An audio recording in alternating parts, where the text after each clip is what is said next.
సంగీత seat pitch. Okay, నా పేరు చెప్పగానే అందరూ అడిగేది ఫస్ట్ థింగ్ ఏంటంటే ఒక పాట పాడాలి. నిజం, చిన్నప్పటి నుంచి irony of my name is this, ఒక పాట పాడచ్చు కదా. వీడికి నేను టీవీలాగా కనిపిస్తానా రేడియోలాగా కనిపిస్తానా నాకు అర్థం కాదు. 100లో 99 మంది ఇదే అడుగుతారు. అందుకే మా పేరెంట్స్ నాకు చాలా పెద్ద పేరు పెట్టారు, గునుకుల సాయి సంగీత అని. అంటే ఇంటి పేరుతో సహా నేను దాన్ని కూడా పేరుగా వాడేసుకుంటాను అప్పుడప్పుడు. అలా అందరు పేరు అడుగుతున్నారని ఎప్పుడైనా సీనియర్స్కి పేరు చెప్పాలి అన్నప్పుడు బాగా ఆలోచించి, బాగా పెద్ద సైంటిస్ట్లా ఆలోచించి పోయి వాట్ ఈస్ యువర్ నేమ్ అంటే గీత అని చెప్పాను. వాడికి ఎవరికో ఏమనిపించిందేమో భగవద్గీత అన్నాడు. నీ ఇష్టం రాసుకో అనుకుని ఏదో శ్లోకం చెప్పా అన్నాడు. ఏం చెప్పినా ఇంతేనా అనుకొని రాదు. దాని తర్వాత సరే ఇలా కాదని చెప్పి నా పేరు సాయి, సరే సాయి అని చెప్తాను. మా ఫ్రెండ్స్ అందరు కలిసి నన్ను కసాయి అని పిలవడం స్టార్ట్ చేశాను. నా పేరు మరి అసలు నేనే ముక్కలుగా పుని చేశాను అనమాట. సో ఈరోజు నా టాపిక్ ఏంటంటే ఫిజిక్స్ అన్నమాట. సో బీకామ్లో ఫిజిక్స్ మీ అందరికీ తెలుసు కదా. బీకామ్లో ఫిజిక్స్ అని చెప్పిన పాపానికి ఎలా ఆడుకున్నారో తెలియదు, కానీ ఫిజిక్స్ నా లైఫ్లో నిజంగా అంత రోల్ ప్లే చేసింది అనమాట. సో ఫిజిక్స్ ఆ పేరు చూస్తేనే నాకు ఎందుకో సైక్ లాగా అనిపిస్తుంది, ఫిజిక్స్ లాగా ఎప్పుడు అనిపించదు. So my very first class of physics నాకు ఇంకా గుర్తుంది. నేను నా 8th స్టాండర్డ్లో, అండ్ చెప్పడం మర్చిపోయాను, ఐఎమ్ అన్ MBBS స్టూడెంట్. మీరందరూ డాక్టర్గా అంటున్నారు కదా, member of back benchers.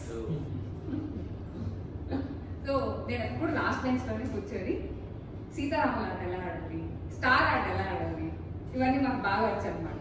Lecture పాటికి లెక్చర్ చెప్తూనే ఉంటారు, మా పాటికి మేము యాక్టింగ్ చేస్తూనే ఉంటాం. We are the best performance of the class అనమాట. సో లాస్ట్లో కూర్చునే వాళ్ళం. నేను నా క్లాస్లో నిద్రపోవడం బాగా అలవాటు. ఇప్పుడు sorry, this is my very first standup comedy. నాకు స్టాండప్ కామెడీ అంటే ఏంటో కూడా తెలియదు. ఓకే, నేను బాగా నిద్రపోయాను. మా టీచరు నేను జస్ట్ చూసిందాన్ని, నేను నిద్రపోవడం చూసేసింది. I was cot. నన్ను చూసి సంగీత లెవెన్ మేడం గారు అని ఏదో టాపిక్ చెప్తుందామె, ఫిజిక్స్ క్లాస్ అది టాపిక్ చెప్తుంది. నాకు అసలు ఫిజిక్స్ అంటేనే అసలు అంటే ఆ సబ్జెక్ట్ అంటే నాకు అసలు వెళ్ళదు. అంతే చెప్తుంది. నన్ను లేపి నేను ఇప్పుడు ఏం చెప్పాను అని అడిగింది. ఏం చెప్పావు, నాకు వంద చెప్పావు అనుకునేది మనసులో. సరే నేను ఇట్లా డాన్స్ చేస్తూనే ఉన్నా కానీ ఏం చెప్పట్లా. నేను ఇలా కాదని చెప్పి ఒక 2 చాక్ పీసులు ఇచ్చి పైకి వేసి, ఆబ్వియస్లీ చాక్ పీసులు కింద పడతాయి. చాక్ పీస్ ఎందుకు కింద పడింది అని అడిగింది. నేను బాగా ఆలోచించి, సేమ్ ఇక్కడ కూడా సైంటిస్ట్ లాగా ఆలోచించి బికాస్ ఆఫ్ సీలింగ్ అని చెప్పాను. నా తెలివితేటలకి ఆమె పొంగిపోయి మా పేరెంట్స్ని పిలిచింది స్కూల్కి.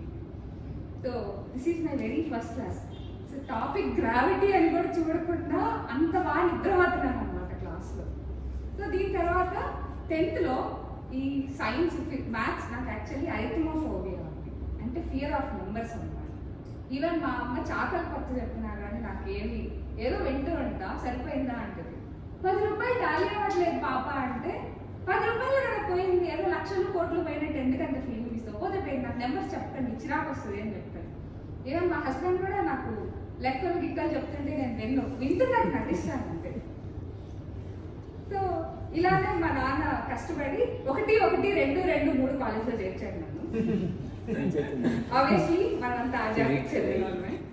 సో కూర్చున్నప్పుడు మాకు ఫిజిక్స్ అంటే బయాలజీ, ఎవరైనా సరే బయాలజీ ఎందుకు తీసుకుంటారంటే బయాలజీ అంటే బాగా ఇష్టమే కాదు, మ్యాథ్స్ అంటే అసహ్యమే. ఆ నెంబర్లు అంటే పడక బయాలజీకి వస్తాం.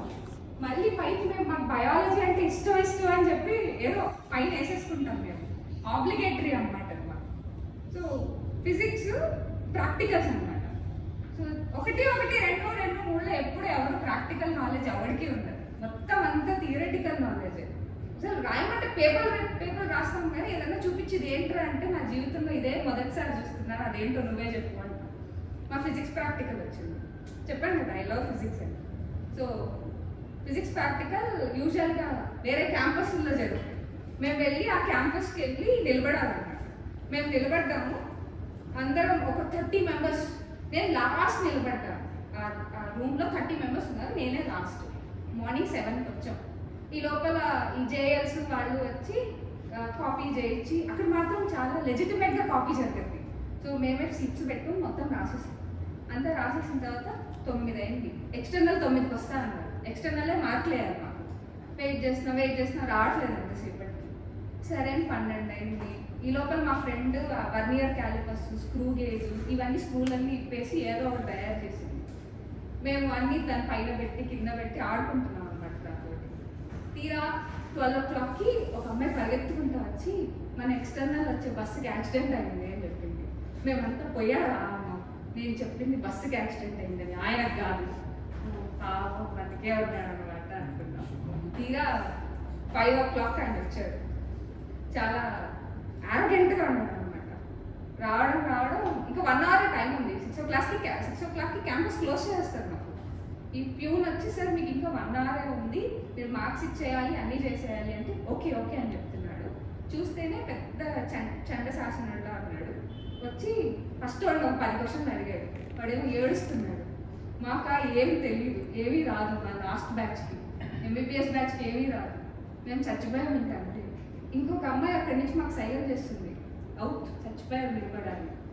వచ్చాడు ఒక్కొక్కరు ఏడుస్తున్నారు, బతిలాడుతున్నారు, అడుక్కుంటున్నారు. సార్ సారీ సార్ ప్లీజ్ అని అడుక్కుంటున్నాడు. అయినా కానీ ఆయన ఆ కోపం అంతా చూపిస్తున్నాడు వాళ్ళ మీదే. లాస్ట్కి మా బెంచ్కి వచ్చాడు. మా హార్ట్ అసలు మా హార్ట్ సౌండ్ మాకే వినిపిస్తుంది. ఇక్కడే చచ్చిపోయేటట్టున్నాము, నేను నాకు కళ్ళు తిరిగిపోతుంది అంటే, వద్దు 30 మార్కుల కోసం చచ్చిపోతే బాగోదు అని చెప్తుంది మా ఫ్రెండ్ దగ్గరికి వచ్చాడు. ఇంకా లాస్ట్ మేమిద్దరే మిగిలాం. సరే ప్యూన్ వచ్చి సార్ టైం లేదు సార్, ఇంకా 10 minutes ఉంది, మీరేమో మార్కులు ఇవ్వలేదు అనేసరికి, సో లాస్ట్ వాళ్ళం కదా కొంచెం ఏదో లక్ ఫేవర్ చేసినట్టుంది. మా ఫ్రెండ్ దగ్గరికి వచ్చి నిన్ను 2 questions అడుగుతా, ఒక్కొక్క క్వశ్చన్కి 15 marks. సో నువ్వు ఒకటి చెప్తే 15 marks, 2 చెప్తే 30 marks అంతే. డీల్, ఇంతకంటే సూపర్ డీల్ లేదు. ఓకే చెప్పాను. ఓకే అని చెప్పింది. రెండింటిలో ఒకటి చెప్పింది, వెరీ రీజనబుల్, 15 marks పాస్, తన ముందు వేసేసాడు అయిపోయింది చెప్పి. ఇంకా నా టర్న్ వచ్చింది. నాతో అయితే అసలు ఈ డీలింగ్ కూడా లేదు. నేను ఒకే ఒక క్వశ్చన్ అడుగుతా, ఈ క్వశ్చన్ చెప్పావా పాస్, లేదంటే ఫెయిల్, నువ్వు అయిపోయావు అంతే అని చెప్పాడు. అందరూ నా వైపే చూస్తున్నారు, అందరు అక్కడి నుంచి సైలెంట్ చేస్తున్నారు అని. తర్వాత నా దగ్గరికి వచ్చి క్వశ్చన్ అడిగాడు. నాకు నిజంగా ఆ క్వశ్చన్ గుర్తులేదు, రాదు, అసలు నేను వెళ్ళలేదు కూడా సరిగ్గా. ఇట్లే నిలబట్టుకొని ఏం చెప్పాలా అని ఆలోచిస్తున్నాను. వెనక నుంచి ప్యూన్ ఏమో టైం అవుతుంది సార్, త్వరగా సార్, అర్జెంట్ సార్, టైం అయిపోతుంది. ఒక్క సెకండ్, ఒకే ఒక క్వశ్చన్ అని చెప్తున్నాడు. సో ద వెరీ హానెస్టీ సంగీత బయటకు వచ్చేసి ఒప్పేసుకుందాం వీడి దగ్గర ఏదో ఒకటి, వీలైతే కాళ్ళు పట్టుకుందాం, బతిలు ఆడదాం. Sir please sir, last but not the least కాదు సార్, మోస్ట్ సార్, చెప్పండి సార్ అని చెప్పేద్దాం అనుకుని వెళ్ళి, సార్ ఇలా తలంచుకొని, sir I don't know sir అన్నా. సూపర్, ఫుల్ మార్క్స్ బాయ్ అని చెప్పేసి వెళ్ళిపోయాడు. నేను షాక్లో ఉన్నా, నాకేం అర్థం కావట్లేదు, ఆడెందుకు ఫుల్ మార్కులు వేశాడు, నేనేం చెప్పాను అని. మా ఫ్రెండ్ పరిగెత్తుకుంటూ వచ్చి, నువ్వు చెప్పిన ఆన్సర్ నో, అదే ఆయన అడిగిన క్వశ్చన్కి ఆన్సర్ ఐ డోంట్ వెళ్ళలేదు, ఆయన ఓన్లీ నో అని రాసుకొని వెళ్ళిపోయాడు. కొన్నిసార్లు నేచర్ కూడా మనకు వర్క్ చేస్తుంది. ఇలా నేను చిన్న కాలేజెస్లోనే చదివాను, సింగిల్ స్టోరీ బిల్డింగ్లోనే చదివాను. దాని తర్వాత పీజీ మాత్రం ఒక పెద్ద కాలేజ్లో చదవాలనిపించింది. అంటే యూజువల్గా పెద్దది అంటే వైశాల్యంగా పెద్దది అనుకున్నాను నేను. సో మా ఫాదర్ చెప్తే 10 lakhs కట్టించి చెన్నైలో చాలా పెద్ద కాలేజ్, కొన్ని ఎకరాలు పెద్దది ఉంటుంది అనమాట, ఆ కాలేజ్లో జాయిన్ అయ్యాను. ఆబ్వియస్లీ అక్కడే జాయిన్ అయ్యాను. ఎందుకు పేరు చెప్పలేదు చెప్పలేదు. సో అక్కడ క్లాస్ రూమ్లు చాలా పెద్దగా ఉంటాయి అనమాట. మేము చదివిన ఒక బిల్డింగే అంత, మేము చదివిన ఒక 10 classes కలిపితే ఒక క్లాస్ రూమ్ ఉంటుంది. సో మ్యాథ్స్ ఉండదని చెప్పి నేను బయో తీసుకున్నాను. లాస్ట్ పీజీలో బయో స్టాటిస్టిక్స్ అని ఒక సబ్జెక్ట్ వచ్చింది. మళ్ళీ మ్యాథ్స్ నన్ను వదలదా అనుకుంటాను. అది bio statistics very first class. అది ఎలా అంటే ఒక పెద్ద స్క్రీన్ వేసి ఇలానే ఏసీలన్నీ పెట్టి, ఎంత పెద్ద రూమ్ అంటే ఈ మొత్తం ఫ్లోర్ అంతా ఉంటుందేమో, అంత పెద్ద రూము. అంతా ఒక 200 students వచ్చారు, ఎంబీబీఎస్ బీడిఎస్ అందరం వచ్చి కూర్చున్నాం. సో కూర్చున్నాక ఫుల్గా ఏసీ వేసారు, స్క్రీన్ వేసారు, ఏదో మొత్తం పెట్టారనమాట. ఏదో నాకేం అర్థం కాలేదు. సరే అని చెప్పి ఎన్ని గంటల క్లాస్ అంటే 3 hours క్లాస్ అనమాట. సరే లాస్ట్లో పోయి ఒక కంఫర్టబుల్ సీట్ వచ్చాను. ఆబ్వియస్లీ నిద్ర కూడా అలవాటు కాబట్టి పడుకున్నాను. సో 3 గంటలు నాకే తెలియదు ఎలా పడుకున్నాను. లైట్లు వేసారు, మా ఫ్రెండ్ లేపింది. 30 టైమ్ ఫ్రెండ్స్ ఖచ్చితంగా ఉంటారు మనకి. 30 లేపింది, లేదు అయిపోయింది. నేను లేచి ఇలా అన్నాను, అంతే. మా లెక్చరర్ చూసేసాడు. Hello blue colour madam getup. చచ్చింది. ఎప్పుడు నేనే దొరుకుతానా అనుకుంది. లేచాను. ఆయన ఏదో స్క్రీన్ మీద ఏదో చూపించాడు, సేమ్ సినారియో మళ్ళీ. వేర్ దిస్ కౌ గోస్ అన్నాడు. నేనేమో మంచి నిద్ర మత్తులో ఉన్నాను. నాకు నిద్రలో డ్రీమ్స్ కూడా వచ్చాయి. నాకు ఏం మాట్లాడుతున్నాడు. మా ఫ్రెండ్ ఏమో నాకు డ్రెస్ ఇలా లాగుతుంది, ముందుగా అడిగి అడుగుతున్నాడు. అంటే వేర్ దిస్ కౌ గోస్ అంటున్నాడు. కౌ గోసా ఏం మాట్లాడుతున్నాడు నాకేం అర్థం కాక ఆ నిద్ర మత్తులో sir cow gives milk sir అన్నా. వాట్ మేడం వాట్ మిల్క్ అంటే ఒక తమిళియన్స్ అన్నారు. వాళ్ళ యాక్సెంట్ స్లాంగ్ ఒక రకంగా ఉంటుంది. వాట్ మేడం వాట్ మిల్క్ అంటే మా ఫ్రెండ్ ఇలా లాగి నీ పొంద వాడు కరువు అంటున్నాడు, నువ్వు కవ్వు అంటున్నాడు, నువ్వు అంతా నిద్రమత్తులో ఉన్నావు తెలుసా.